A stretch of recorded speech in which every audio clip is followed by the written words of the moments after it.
Mi proyecto actual, señor, es consagrarme. Usted es candidato al infierno. Ya estoy en el infierno. Le llamo compañero a todo el país, en los mítines le llamo compañero. Compañeros no somos. Lo veo mejor que antes. Pasaron 17 operaciones. Joaquín almorzando con un presidente de derecha por invitación del embajador español. La pregunta esta sí es buena y muy cabrona. Este es un espacio de opinión destinado a buscar verdades, con frontalidad, crítica a todos y pluralismo. El periodismo de opinión siempre asume una posición. No esperen de mí entonces imparcialidad, pero sí trabajo para ser veraz. Mis opiniones no comprometen ni representan a Canal 1. Yo respondo por ellas. Mis invitados, por las suyas. Bienvenidos televidentes de Canal 1 en señal abierta por todas las cableras del país, a través de Facebook Live de @Noticiero1 y por la señal de Radio Sonorama 103.7 FM en el territorio ecuatoriano. Cuando concluyamos tendrán el link del programa en YouTube para quienes quieran volverlo a ver, ver la parte que se perdieron o simplemente repetirlo todo. Y creo que va a ser muy provocativo porque el invitado de esta ocasión es alguien conocido por su actividad política, pero reconocido por su lucha anticorrupción y muy querido por su trabajo humanitario. Difícilmente un político reúne esas tres condiciones al mismo tiempo. Y difícilmente, por esas condiciones, renuncia a ser candidato a la presidencia de la República. Que fue una locura cuando lo oí a Leonardo Viteri Velasco decir aquello. Y menos mal ha recuperado la cordura. No porque no la pueda ganar, sino porque una atomización en este momento de gente con grandes posibilidades y méritos como él produce que la opción democrática para la segunda vuelta se anule o se debilite, y que la opción que él significaría para estar en la Asamblea, que es donde más lo necesitan en su tierra, Manabí del Norte, es candidato del Distrito Norte por Suma, y en la salubridad pública no se dé. Leonardo Viteri Velasco ha sido presidente de AME, fue director del Hospital de Bahía de Caracas, lo levantó del terremoto primero sin necesidad de pedir la colaboración que se ha pedido ahora del Estado, volvió a su tierra, mi pueblo, para seguir sirviendo como médico. Se le vino abajo la clínica, perdió el consultorio, pero se vino arriba él. Tras esta breve introducción, ¿qué lo hizo ubicarse y cambiar de opinión y optar por una cosa que no solo es segura, sino útil, y no tener esa idea de todos los políticos? Tienes que ser presidente, tienes que ser presidente, tienes que ser presidente. Bienvenido. Buenas noches, gracias por el prólogo, muy emocionante. Recordando esa etapa de mi vida dura. Pero bueno, yendo a lo nuestro, yo claro que quiero y quería ser presidente de la República. Los manavitas nos los merecemos. Yo creo que cumplo con capacidad moral, sobre todo, que es lo más importante, y con actitudes de gobernabilidad, que es lo que quiere el Ecuador. Sin embargo, tal como usted lo dice, las condiciones no se daban y había el gran riesgo de atomizarnos frente a un grupo de cleptómanos que querían volver a manejar el país. En estas circunstancias no se dio la posibilidad de ser candidato a la presidencia y llegamos a un acuerdo con quien también quería, otro manavita, ser candidato a la presidencia y tenía el sartén por el mango, porque el código de la democracia, ¿qué me dice ahora? Tú tienes que ser candidato no independiente, sino promovido o auspiciado por un partido político. Me refiero a Guillermo Celi, distinguidísimo manavita, quien aspira a la presidencia del Ecuador, y nos hemos unificado en Manabí. Además, un buen asambleísta, se lo dije el otro día. ¿Qué les hizo llegar a esta conciliación en que uno deponga vanidades y otro tenga perspectiva? ¿Qué provocó el encuentro? ¿Cómo conversaron? Porque yo me acuerdo haber conversado cuando íbamos de Manabí, nunca tenía un candidato a la presidencia hace rato, ahora iba a tener dos. Los manavitas queremos y seguiremos queriendo un candidato a la presidencia. En estas circunstancias, pues, reitero, él tenía el partido, Suma 23. Y nos pusimos de acuerdo, porque el arte de la política es conversar, pero es dialogar, es ponernos de acuerdo. ¿Qué motivo del acuerdo? Porque usted puede haber dicho, bien, tú tienes el partido, pero yo tengo la proyección. Yo he estado en función pública más tiempo, soy más conocido, reconocido, quizá invirtamos el orden, etcétera. ¿Qué permitió ese nivel de madurez y de conciliación entre ustedes dos, que hay unos 10 años de diferencia? Ir a la segura. Así de fácil y sencillo. ¿Usted cree que Guillermo Celi puede ir a la segura? Me refiero a mí. Ok. ¿Y por qué Celi? Celi cede. El otro día se lo pregunté, pero quiero saber su respuesta. ¿Por qué se lanza al sacrificio a ser de locomotora de los vagones que son ustedes? Cuidado, porque hoy se están deshojando como margaritas los candidatos a la presidencia. Cuidado, Arauz no es candidato, Yacu no es candidato. Cuidado, el CNE también va contra Guillermo Lasso. ¿Usted por qué advierte todas esas tres posibilidades? Porque esas son las circunstancias por las que está pasando el país, pues. ¿Por qué iría el CNE contra Arauz? Puedo entenderlo. ¿Contra Yacu Pérez por qué? Porque tampoco supuestamente hizo primarias con su candidata a vicepresidente. ¿Y ahí contra Guillermo Lasso? Y contra Guillermo Lasso porque supuestamente tiene plata en paraísos fiscales. Entonces usted puede esperar todo. Puede esperar todo ahí. Este es un CNE correísta, aunque hay gente que dice que no lo es. ¿También cree eso? Sí. ¿Qué le da esa impresión a usted? Por su actitud y sobre todo por las opiniones de Pita, del señor Pita en sus comentarios, ¿no? Que son tan reales. Entonces, él me hace pensar y me hace decir, no, pues esta gente es de esa línea, ¿no? Y a la vez, ¿cómo entender que Pita no haya plegado esa mayoría una vez que el partido que lo nominó a él está en alianza con el partido que nominó a Cabrera, que es parte de los tres que gobiernan el TCE? Pero si Pita lo dice es por algo. Y si hay las pruebas plenas, por ejemplo, es que ha sido, ¿cómo se llamaba la famosa venezolana que era presidente? Y que trajeron acá de asesora Exactamente. también. ¿Sí? Yo recuerdo muchísimo eso.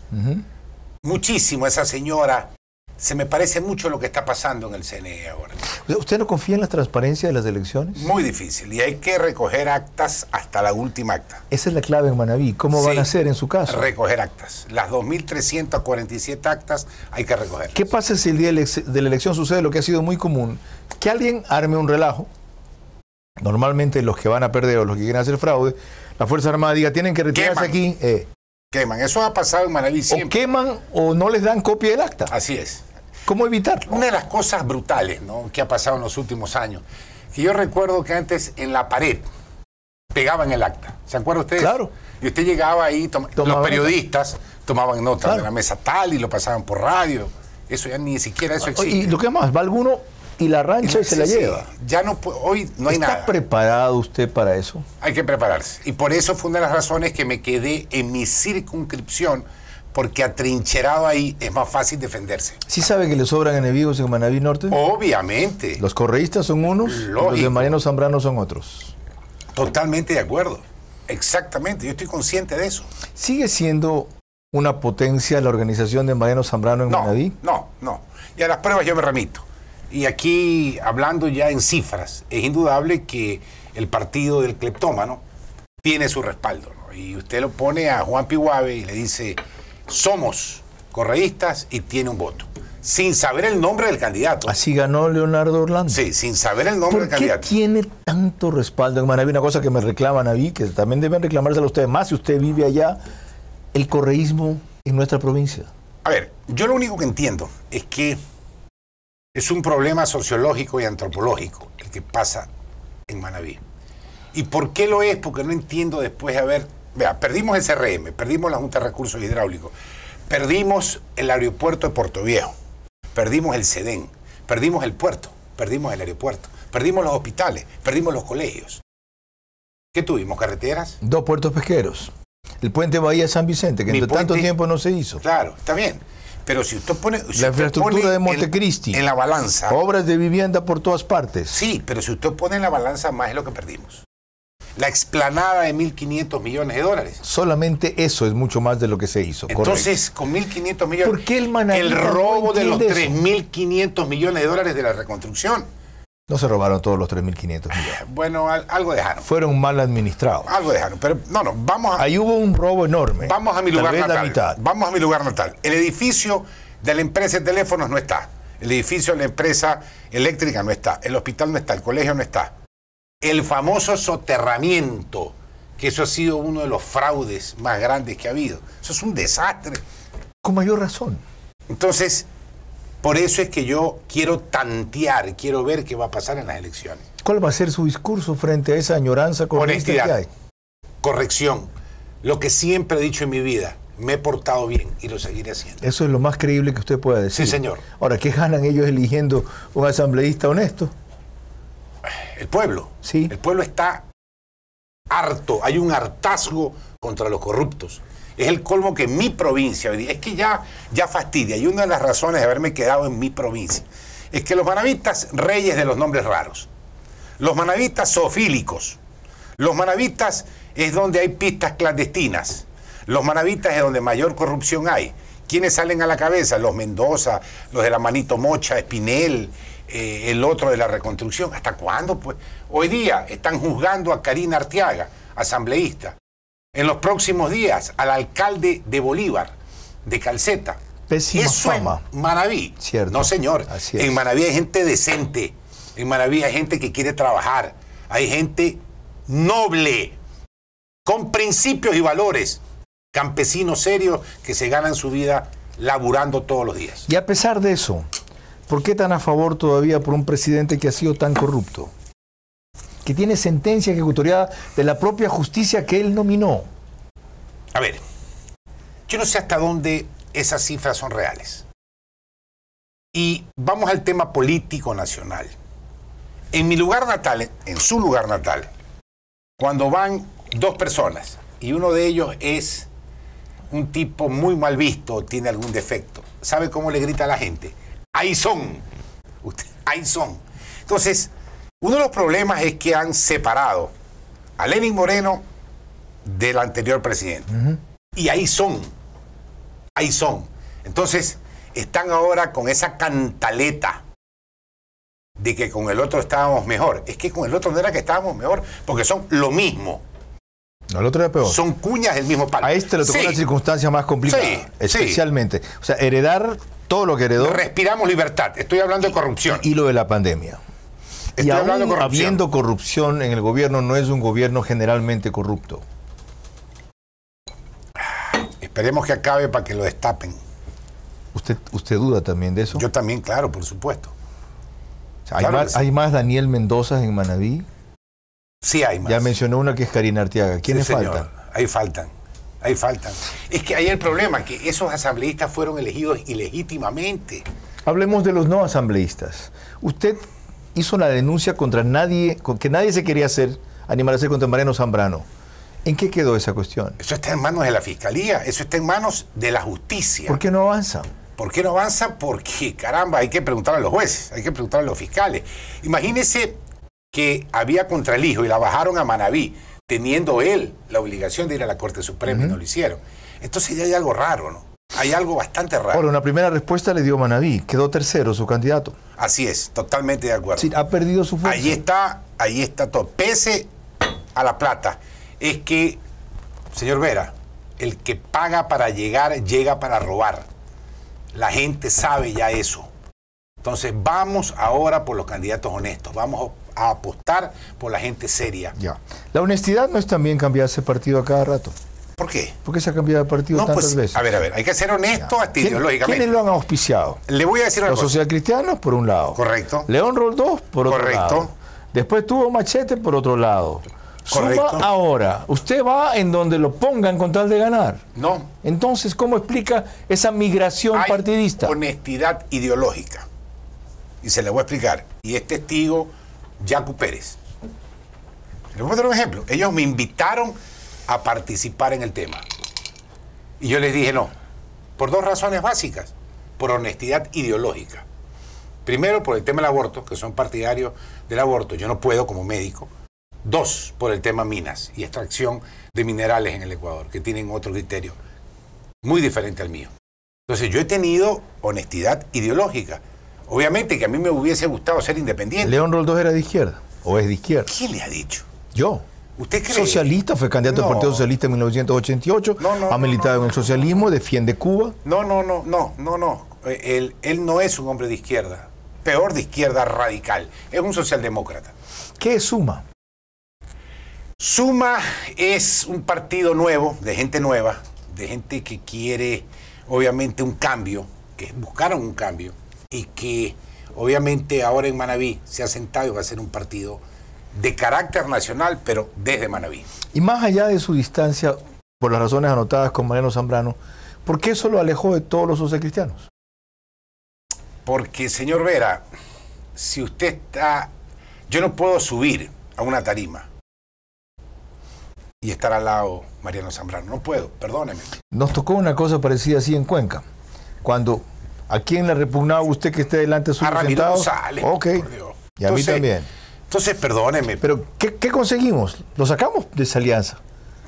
Sí, a Ramiro González, a quien yo le había presentado más de 16 casos de corrupción. Más de 16 casos de corrupción. Muy bien. Y de repente llego. Y se encuentra con la sorpresa. ¡Oh, sorpresa! Yo también. Ramiro González. Entonces, pero la idea es pelear adentro, no afuera. Lo sacamos. Finalmente, Cintia Viteri dijo, yo no puedo cargar una mochila muy pesada un día en Teleamazonas, que fue el corolario. Le entregamos documentaciones al grupo para que viera de qué tipo de cosas hacía y lo sacamos. Usted lo que hace cuando no está de acuerdo con una agrupación es que se va. Hay que pelearla adentro. Eso agota. Tengo que pelear afuera. Eso agota, eso cansa, eso quita energías. Más con Leonardo Viteri cuando prosigamos en esta fascinante conversación sobre la realidad política actual y su trayectoria política, que les va a dar a ustedes una serie de claves sobre por qué están pasando las cosas que ocurren y si en verdad creen en la democracia, cómo tienen que alinearse más adelante.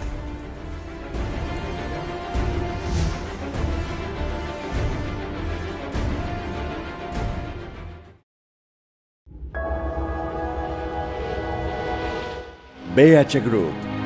Servicios de asesoría, consultorías y representación legal, política, comunicación, negocios, imagen.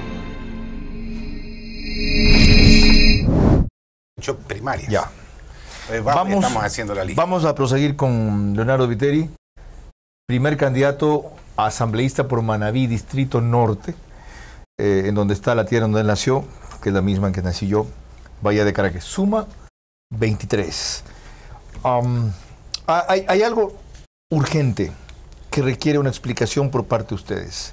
Siendo un movimiento de centro, en todo caso liberal, democrático, ¿por qué no se unieron a la alianza de Guillermo Lasso y Jaime Nebot? Desistieron de la candidatura presidencial y tomaron la misma decisión. Vamos con listas independientes o separadas, porque tenemos que mantener la organización política. La ley exige un número mínimo de votación, 4%, un número mínimo de asambleístas, 2 a 3 asambleístas en el país. Y más bien, con esa candidatura que usted ve que puede irle mejor de lo que yo creo, que es la de Guillermo Celi, pueden terminar quitándole el porcentaje que necesite Lasso para entrar a segunda vuelta, o si está en segunda vuelta, no entrar tan debilitado. En esas conversaciones yo no estuve presente, señor Vera. Yo no he estado presente porque no soy director de Suma. Yo soy invitado, patrocinado, auspiciado por Suma 23. Soy auspiciado por ellos, pero me hubiese encantado estar en dichas reuniones para tratar de amalgamar. ¿Qué pasa si llega el momento de la primera vuelta y una semana antes se ve que han crecido tanto, pero no lo suficiente como para entrar a la segunda vuelta? ¿Usted apoyaría un pronunciamiento, decirles, miren, Ecuador, ya por nuestros asambleístas voten, somos 23, pero quienes nos respaldaron para presidente, apoyen al que tiene opción de entrar y es lo más cercano a nosotros? Porque si no, el correísmo nos gana. Yo lo haría. A ver, yo veo que usted le tiene mucho miedo al correísmo. No, le tengo conocimiento al correísmo. Entonces usted miedo es un optimista. Yo lo combatí. No, yo siento... Bien informado. Yo siento lo que la gente está sintiendo y no lo quieren decir, y lo digo a tiempo. Y por eso me dicen, más que eso, Leonardo, miedo al correísmo. Me dicen que le hago el juego al correísmo. Es que veo, no voy a citar... ¿Y por qué no echar para adelante? ¿Por qué no olvidarlo de atrás, señor Vera? Echemos para adelante, vamos... O sea, ¿no mencionamos a Correa? No lo mencionemos. Hágame caso. Hágame caso. Vamos, echemos para adelante, vamos hacia el futuro. Olvidémonos, que sea la justicia que se haga cargo de esos sinvergüenzas. Muy interesante. O sea, la mejor forma de combatirlo es ignorarlo. Sí, créame que sí. No hay que mentarlo. No hay que mentarlo. Y en su caso queda claro que no es por no combatirlo y en el mío también. Porque damos la impresión que usted dice, este tipo lo que le tiene es miedo. Claro, es temor. Es temor. Entonces, echemos para adelante, veamos el futuro. No es que nos vamos a olvidar del pasado. Y para eso debe estar la justicia, para eso deben estar los fiscales. Lástima que la impunidad en este país existe. Pero ya están en la cárcel. Vea, Yo he sido, señor Vera. ¿Sabe que lo estoy pensando en serio? O sea, por primera vez. Yo he sido, soy sobreviviente de 2 terremotos, de 4 epidemias, de 2 pandemias y una persecución implacable política. Me consta lo que le hicieron con la Contraloría Especial. Así es, implacable. Me consta las propiedades que tuvo que vender no solamente usted, sino su familia, porque el último reclamo de $180.000 que nunca le correspondían. Que nunca existieron. Así es. ¿Y qué? Yo estoy de cara al sol. Yo camino con mi frente en alto y ellos están presos, pues.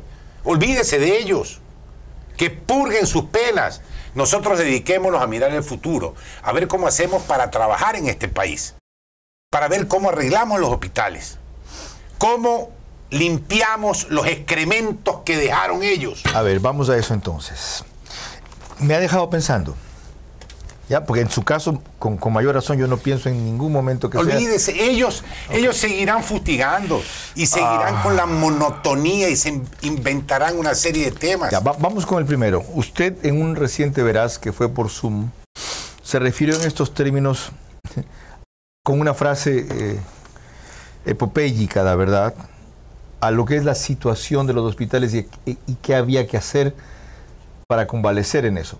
Hay que desratizar los hospitales, lo dijo por primera vez aquí, así. Lo primero que yo haría es, reitero, a grandes males, grandes remedios. Yo tengo que descontaminar los hospitales y el sector salud en Manabí. Y al hablar de descontaminarlos, es un cambio radical en quienes están administrando el sector salud, sobre todo en las gerencias de hospitales y en los directivos. Por eso es que yo digo, ahí son. ¿Todavía no? No, señor. Ayer en Chone hubo hasta amenazas de muerte porque se peleaban por quién era el proveedor de oxígeno. ¿Puede usted imaginarse eso? ¿No han cambiado los directores que logró poner Mendoza y su grupo? No ha pasado nada. No ha pasado absolutamente nada. ¿No tiene otra administración el Rodríguez Zambrano en Manta? No. Y si la hay, tiene los mismos pecados que la anterior. No ha pasado nada. ¿De qué ha servido lo de Mendoza entonces? Vea, estos sangurrientos, como ya se van y les quedan pocos meses de gobierno, están peor todavía.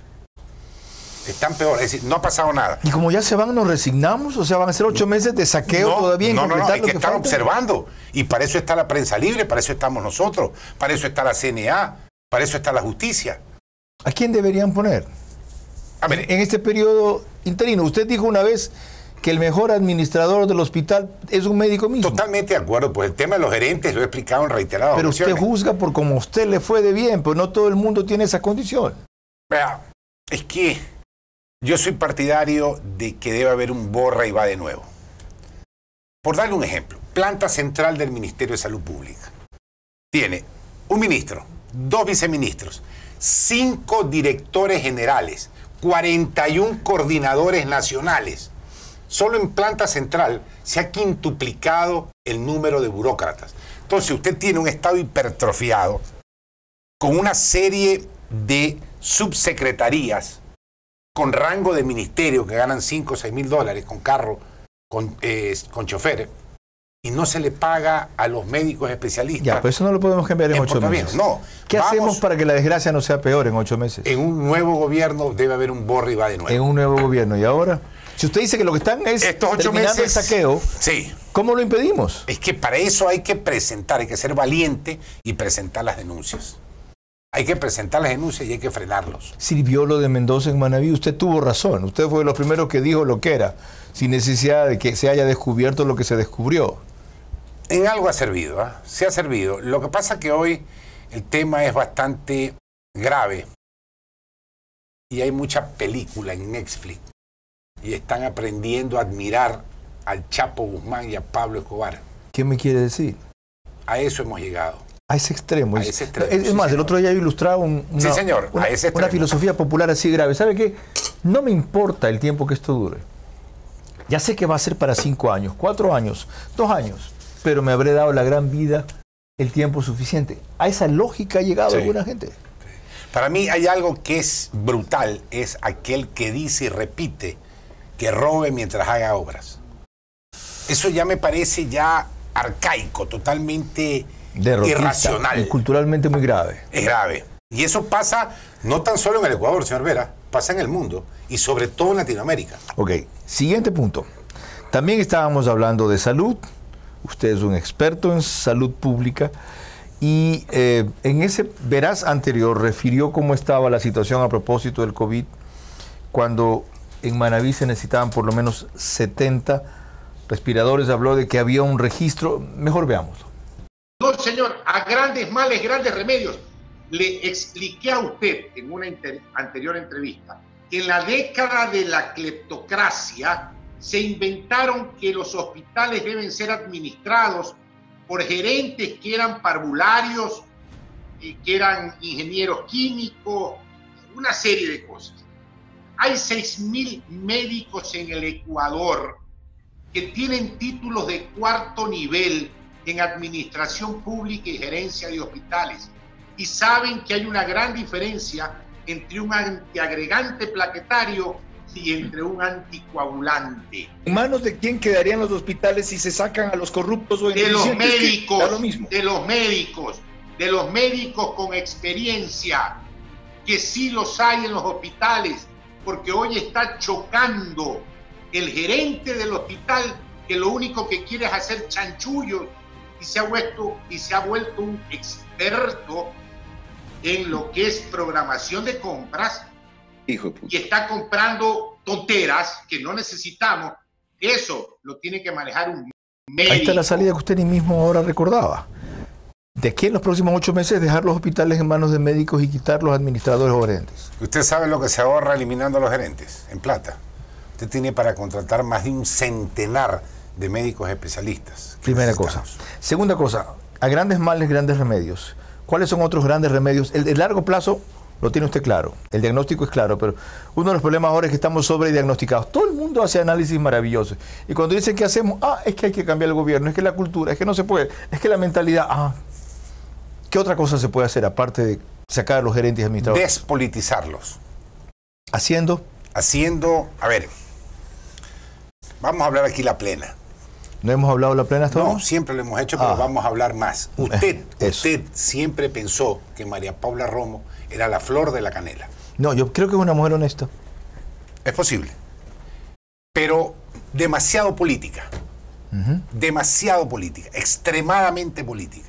Entonces, cuando ellos se forman en aquella época, estos jóvenes, decían, vamos a erradicar, por eso se llamaba Ruptura 25. Vamos a erradicar totalmente los pecados de la democracia de estos últimos 25 años. Y han caído en lo mismo. Y a veces hasta peor. Han caído en lo mismo. Es decir, demasiado político. Quiero quedar bien con el señor. Por eso es que este gobierno se llama el gobierno de todos.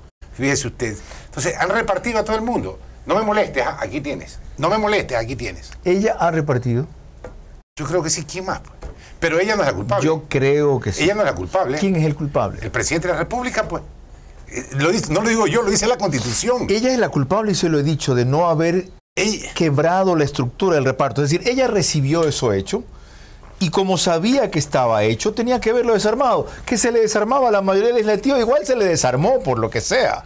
Ese es el gran pecado de la ministra de Gobierno. ¿Sí? Recibió una estructura que sabe que es corrupta y no desarmarla. Y por último, si tengo que vender mi alma al diablo, yo prefiero dignamente salir por la puerta ancha. Que eso hubiera sido lo correcto de la flor de la canela. Voy a hacer un testimonio en general. En un gobierno que usted y yo apoyamos y del cual yo fui parte, escuché a la cabeza del gobierno decir lo mismo. Si yo tengo que hacer cada semana una crisis de gabinete, pero no ceder a los chantajes legislativos, lo voy a hacer. Su padre se fue primero del gobierno y yo me fui después, porque cambiaron de opinión. Refiero a otra cosa muy corta. Un fin de semana íbamos a Bahía en el 001, en el Abro, y hubo una gestión de un asambleísta, en esa época de diputados, que pedía un favor a cambio de votar de una manera. En fin, dijo el jefe de Estado que sí. El lunes, otra vez se le dice, el asambleísta ahora quiere otro favor. ¿Cómo? ¿No se lo dimos ya? Eso era por un artículo. Esto es por votar a favor en el siguiente artículo. Por artículo estaba pidiendo favores, cobraba. Bueno, lo que le quiero decir es que la política exige ese tipo de sacrificios en aras, en este caso, ¿de qué? De que el gobierno pueda concluir, y si no el gobierno se cae. Hay alguien que dice, que la política no es para la Madre Teresa, pero tampoco es para los corruptos. Política tenemos que ceder, indudablemente, tenemos que ceder, pero no hacernos los cojudos. Vamos a ver cuál es la línea. Es totalmente diferente. Vamos a ver cuál es la línea que separa el uno y el otro cuando prosigamos esta apasionante entrevista con Leonardo Viteri Velasco. Que si algo es un tipo honesto. Pero ser honesto, que es lo que él dijo, ¿puede ser su único programa legislativo? En eso vamos a explorar cuando prosigamos.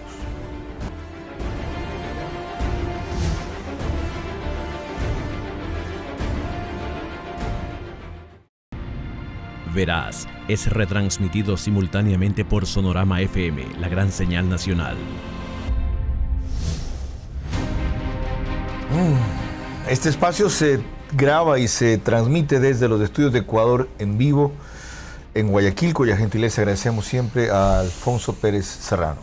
Se produce por Sonorama 103.7 FM, Canal 1. Estamos en Facebook Live de @Noticiero 1 y en YouTube a lo que concluya esta emisión. Y en la parte anterior concluí diciendo, ¿puede la honestidad bastar por sí sola para hacer un programa legislativo? Conteste usted la pregunta. ¿Es ese su único norte, su única propuesta, o tiene otras que articulen la honestidad en leyes y fiscalización? El background de cada uno, es decir, lo que he hecho en mi vida. Y por ejemplo, le doy un detalle. ¿De qué me sirve un asambleísta honesto? Ya sé que no va a robar, va a decir la verdad, si no legisla, si no fiscaliza. Le pongo un ejemplo. Este servidor fue un pilar fundamental para una ley que hoy le sirve al país. La ley de trasplante de órganos, tejidos y células. Ese yo fue el pilar fundamental. Y para que usted sepa que tuvo una votación unánime en el Pleno de la Asamblea. ¿Qué periodo fue eso? Hace 7 años, exactamente. Okay. Ahí se aprueba esa ley, en la cual el doctor Velasco presidía la Comisión de Salud. Y Leonardo Viteri, el segundo médico de 137 asambleístas, fue el pilar fundamental y la expuse en el Pleno de la Asamblea. Fue el expositor y tuvo de todas las bancadas el voto unánime. Ya que hablamos de su tarea como legislador antes, ¿qué fiscalizó en ese periodo? Me cansé de fiscalizar. ¿Sirvió? Yo creo que a la larga sí, porque por ejemplo todo el mundo se acuerda de las ambulancias, ¿no? Y la ambulancia era lo de menos. ¿Por qué se acuerdan? Contra la ministra Chang. Sí, ¿por qué se acuerdan de las ambulancias? Porque obviamente las veían en los patios de los hospitales, ahí veían el cenicero y los parlantes en la ambulancia, ¿no? Pero no, yo presenté pruebas plenas, pruebas reinas de actos de corrupción en el sector salud y en el IES principalmente. ¿Cómo se siente usted ahora que a su mayor perseguidor, otro tipo de Bahía, otro ciudadano, otro oriundo de Bahía, para no ser despectivo, Carlos Polit Falloni, lo acaban de condenar a 10 años de prisión? No me da pena. ¿Por? Porque tienen que purgar todos sus errores. Y no quiero comentar más del tema porque no quiero dañar mi corazón. Debemos dejar a un lado el odio. Y esa es una de mis luchas espirituales. Pero no quiero tener odio. Por eso ni comento y ni quiero comentar de ellos. ¿Lo tuvo? Sí, por ¿Odio? supuesto que sí, claro que sí. Hay que luchar contra eso. Espiritualmente hay que hacerlo, existencialmente hay que hacerlo. Porque uno lo daña más que al sujeto al que lo va dirigido. Por supuesto, tener odio es lo peor que yo también tener. Alguna vez odié. Sí. Y luego me di cuenta que no tiene sentido y sané, y lo que hago es despreciar. Usted sabe lo que me hizo a gente. mí Carlos Polit. Carlos Polit me persiguió tarde, mañana y noche. Me mandó a investigar. Me hizo acusaciones falsas. Una cosa brutal lo de Carlos Polit. Le clavó glosas sin ningún sentido. Lo inhabilitó para no participar en otras elecciones, que es lo que querían con usted. No, usted no tiene idea de todo lo que me hicieron. Ok. Entonces yo de ese capítulo quiero dejarlo atrás. Pero yo quiero tratar algo para que se vea. Ya están presos. La corrupción no sentenciado. paga. No, él no está preso. Él está en Miami muy tranquilo. Bueno. Hasta que lo extraditen ya vamos a ver si es posible, qué pasa. El ciudadano americano. Ok. El ciudadano americano, cuidado. A su hijo lo condenaron a 6 años de prisión. Sí. Es decir, ¿cuál es la conclusión? Usted está aquí con la cara al viento, como dice, y la conciencia limpia. Y él está allá, escondido y sitiado, revelado lo que todos sabíamos que era. Yo también lo supe lo que era. Es decir, entonces, voy aquí a hablar en plural, ganamos. Todo se paga en esta vida, señor Vera. Y como dice la gente, arriba hay uno. Todo. Todo se paga en esta vida. Corrupción. En los 8 meses que quedan, ¿qué podemos hacer para que no prospere más? Vigilar. Usted denunciar, traer acá, enfrentar. Y nosotros desde la sociedad civil, obviamente que señalar también, con documentos. No ser vociferador de oficio como hay tanto en los pueblos, porque se inventaron, vea, señor Vera, se inventaron, por ejemplo, el hecho de las veedurías ciudadanas en las obras públicas. Usted sabe que en Pedernales había una veeduría ciudadana.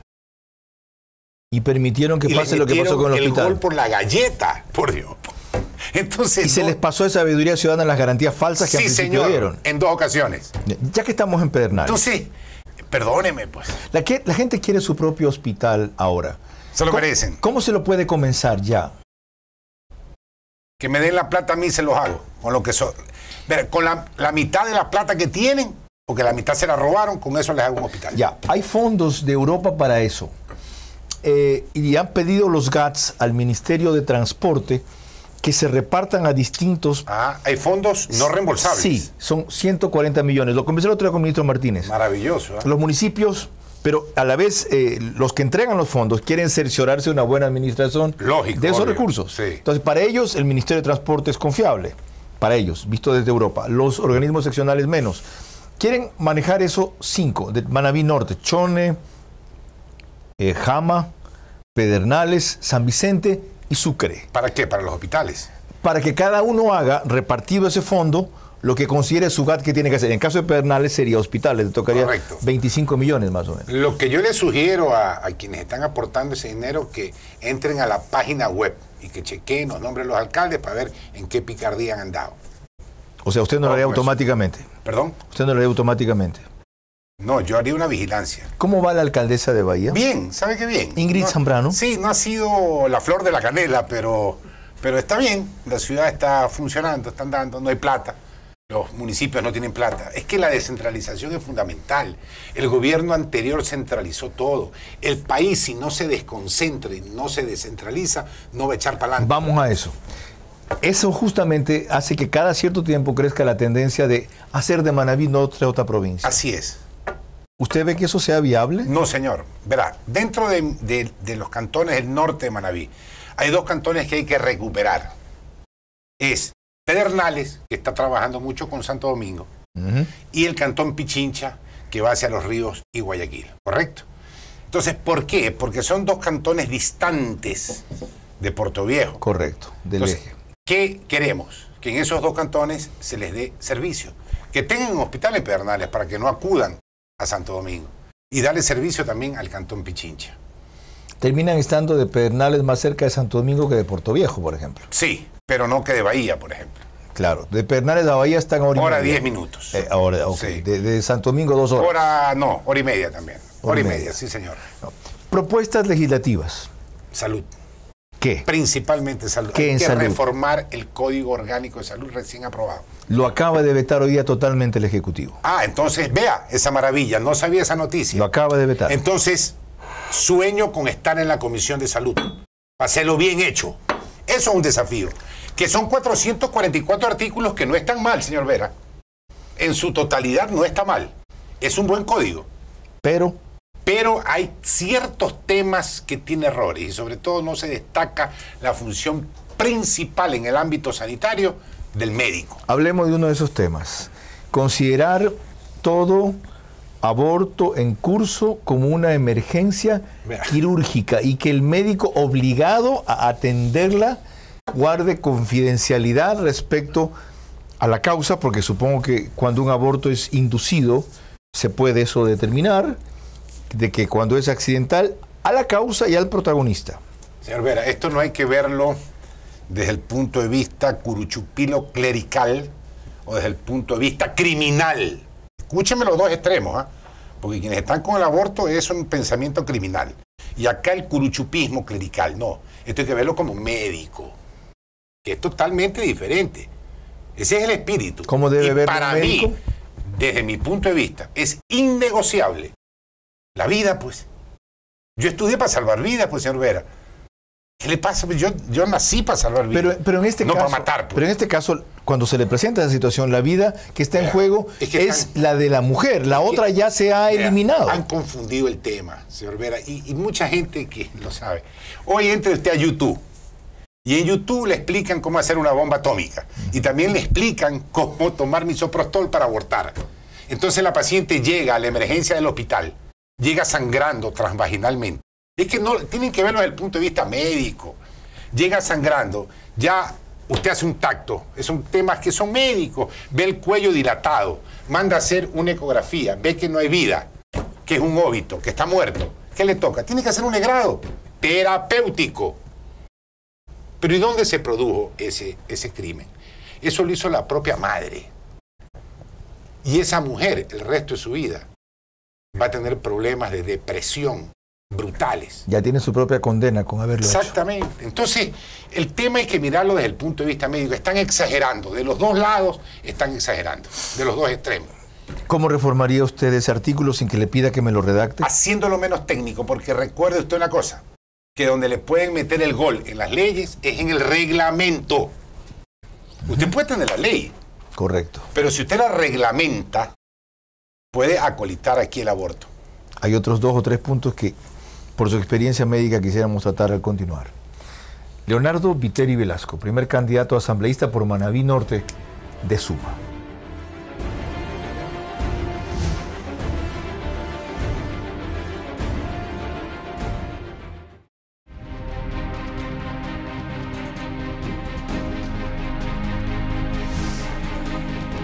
Proseguimos hablando de salud y democracia. Lo uno tiene que ver con lo otro. En medida en que haya salud, fisiológicamente hablando, mentalmente hablando, podremos construir realmente una democracia. Un pueblo que no esté enfermo puede pensar mejor, y un pueblo que piense mejor no se va a dejar enfermar otra vez. Con esta peste del socialismo del siglo XXI, respecto a la cual Leonardo Viteri dijo que lo mejor es ignorarla, para no darle tanta importancia, más de la que ya pueda tener, y concentrarnos en las soluciones. Sigamos entonces en eso. Había un par de temas sobre la reforma al Código de Salud que se vetó, pero que igual me interesaba conocer mucho su posición. La otra disposición polémica era que, sin necesidad de ser un mayor de edad, un adolescente pudiera decidir cuándo se quiere cambiar de sexo. Que lo puedan hacer los padres cuando la persona está recién nacida y al nacer alguna indefinición en el tema sexual. No sé si la forma médica de describirla es correcta, o indeterminación, no recuerdo bien. Que en ese momento dependa del padre y el médico, sí. Si tiene alguna malformación o una indeterminación y eso atenta contra la vida, se lo puede entender. Pero la disposición nueva fue que, y de paso, la adolescencia para documentos del Ministerio de Salud comienza a los 10 años. 12. Hay uno de 10. Sí, ¿verdad? Lo han puesto así. A ver si lo podemos enseñar para después, estar entre las cosas que quería mostrar luego. En la pausa lo encontramos eso de ahí para documentarlo.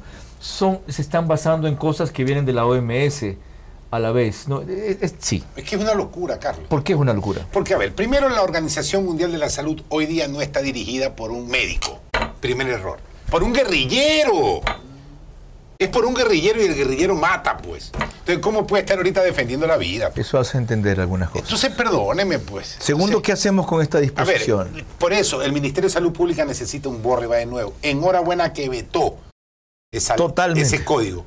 Para, escúcheme, el país, para tener la responsabilidad, me responsabilizo de tratar de hacer un código orgánico de salud.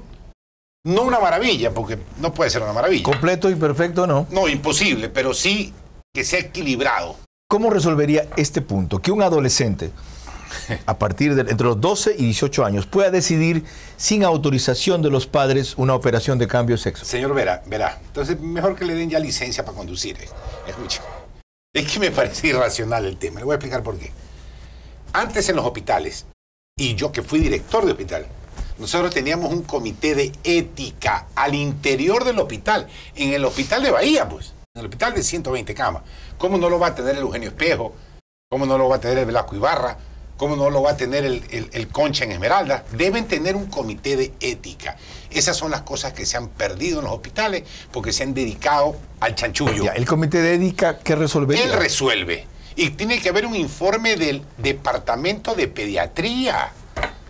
No es una cosa sin consultar a los padres. No, es que hay que consultarles, pues. Pero es inconstitucional. Ya, porque recuerde usted que hay el consentimiento informado. Por eso se desapareció la conscripción, pues. Ya, y si en verdad este problema de identidad que tiene este adolescente lo que ocasiona es que sea un ser infeliz de los 12 a los 18 años o que se suicide.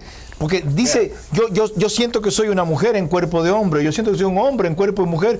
¿Por qué no me entienden? Porque tengo que esperar 6 años si yo tengo esto claro. Sí.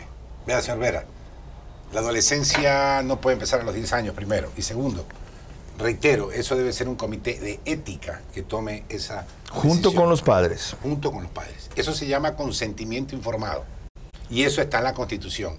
Y eso hay que respetarlo. Lo otro, la objeción de conciencia. ¿Cómo debe manejarse para los médicos en el Código de Salud? Eso sí es un tema que hay que discutirlo y tiene que tener, obviamente, un articulado especial. Pero ahí yo vuelvo a un tema que parecerá redundante. Hay que ser honesto hasta para ejercer la profesión. ¿Es decir? Es decir, hacer las cosas correctamente. Yo insisto, ningún médico entra a un quirófano para matar a alguien, no puede. Lo cual significa que ningún médico puede negarse a proceder a hacer un legrado o a tratar como deba ser un aborto en curso. A ver, es que cuando están hablando de un aborto en curso, es que por eso esto es un tema técnico. Aborto en curso, a ver, ¿qué es un aborto en curso? Una persona que llega desangrándose y que ha perdido ya... Hágale, dígame, le hizo la ecografía, hay vitalidad, está haciendo así el corazoncito. Supuesto que ya no haya, correcto. Aparte de tener el sangrado... Si no hay, yo hago el legrado terapéutico. Obviamente, si voy a la ecografía, es que están confundidos. ¿Y si es solamente un sangrado y el corazoncito sigue latiendo así? Yo hago el esfuerzo por salvar a esa criatura. ¿Y si la madre no lo quiere? Ah, bueno, ahí sí, otra cosa. Que vaya y busque otro médico. Conmigo no cuente. En ese caso, ¿intervendría la objeción de conciencia entonces? No, señor, porque es un consentimiento informado. Nos vamos a debate y nos vamos a un juicio. Pero viene una madre sangrando que quiere que se convierta el sangrado en un aborto completo. Pero ¿cómo se llama? El feto en ese momento está latiendo. Sí. Ya sea de hay frecuencia cardíaca. 3 o 4 semanas, lo que sea. Es que con la ecografía se ve todo. Ya, en ese caso, ¿usted no realiza el aborto?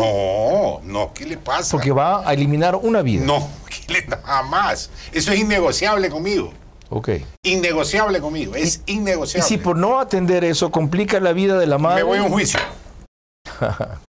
Me voy a un juicio. Ok. Y yo no soy ni curuchupa ni clerical. Lo tengo claro. Vamos a hablar de fiscalización, pero para eso quiero recordar lo que usted definió sobre corrupción también en otro programa reciente de Veraz, cuando hacíamos estas cuestiones por Zoom. Hablábamos de que la salud ha terminado siendo, usted dijo, la mano gorda, la presa dura, porque como no había recursos en obras públicas, no era posible robar, empezaron a robar en salud, y la salud se convirtió en esto.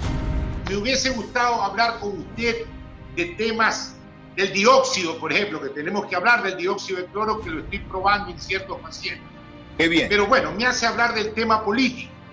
Vital. ¿Qué es lo que ha pasado en el Ecuador, señores? Que como se eliminó la plata del Midubi, de obras públicas, de los recursos del Estado para inversión, pero se respetó los recursos en el sector salud, pues ahí todo el mundo se enfocó a ir a hurtar en el sector salud. Entonces el sector salud pasó a ser la mano gorda, la presa dura, porque en obras públicas no había, en el Midubi no había plata, entonces le empezaron a caer cual sopilotes al sector salud. Llegamos entonces al fondo. Llegamos al fondo. O sea, para poder hacer lo que usted propone en los hospitales y en salud en general, tienen que romper sus compromisos con los asambleístas corruptos. Sí, señor. Tratemos de esa parte. Nadie come gallina gorda de mano ajena. Es decir, ¿quién repartió los hospitales? ¿Quién es el responsable? Es el gobierno, pues. Y usted comenzó diciendo que la cabeza fue el presidente. Pero por supuesto, pues. ¿Quién más, pues? Es que es él. Mis ministros son los que ejecutan lo que yo dispongo. ¿Se da cuenta de que decir eso hace aparecer a Lenín Moreno peor que quien usted no quiere mencionar, que fue su antecesor? Es que para mí son lo mismo, pues. No peor, dije, lo mismo. Repita, ahí son. Olvídese el resto, son ahí. Entonces, para mí, yo lo junto en un solo saco y te fuiste. Vamos a ver cuál es la línea que separa el uno y el otro cuando prosigamos esta apasionante entrevista con Leonardo Viteri Velasco.